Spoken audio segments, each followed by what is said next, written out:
there's a quote that I want to hit here that I think would be relevant to we were to go, and you get blessed.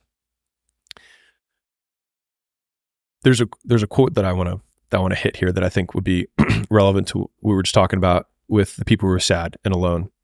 And one of the biggest breakthroughs that I had from a mental perspective was actually defining emotions for what they are operationally.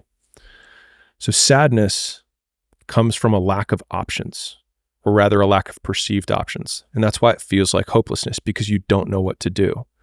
But when I realized that sadness meant that I didn't know what to do, it meant that another way that I could define sadness was ignorance. And that is solvable. And so whenever I feel sad now, it's been my trigger to immediately think, what do I not know? What option do I not see? Because the opposite of that is anxiety, which is you have many options and you have few priorities. Looks, you have many paths that you could pursue and you just don't know which one. And so being able to operationalize what these emotions felt like. So if you feel sad, it just means that you need to go learn more. And that you can do. And then all of a sudden, the learning more becomes the option, and then you don't need to feel sad anymore.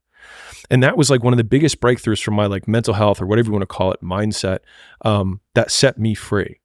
And I've taken a lot of effort to try and operationalize emotions so that I can either get out of them or lean into them.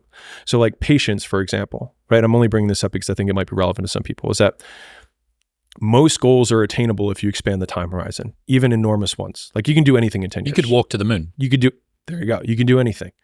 And so for me, I would say a naturally impatient person. Like I tend to want things immediately now. And you know what? You probably are too. But once I defined patience as figuring out what to do in the meantime, it allowed me to control what I did. Because now, like you and I are being patient for your stock investments.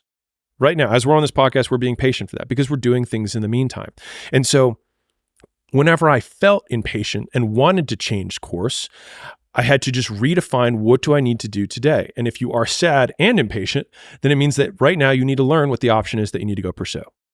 And then that makes it very much under your control. And so step by step, each of these emotions over time, I spent a lot of time trying to define them out so that they no longer control me and I know how to solve them. And then now it just becomes a faster and faster muscle. Like, oh, I feel anxiety. That means that I have many options, that I don't have priorities. Okay, what's my priority? And then all of a sudden, what used to take days of anxiety and feeling this, frog in my throat was just, oh, I need to make a list of all the things that I'm looking at. Which one's the most important? Ignore the rest. And then, I'm good. And what used to take days takes minutes. One of yours is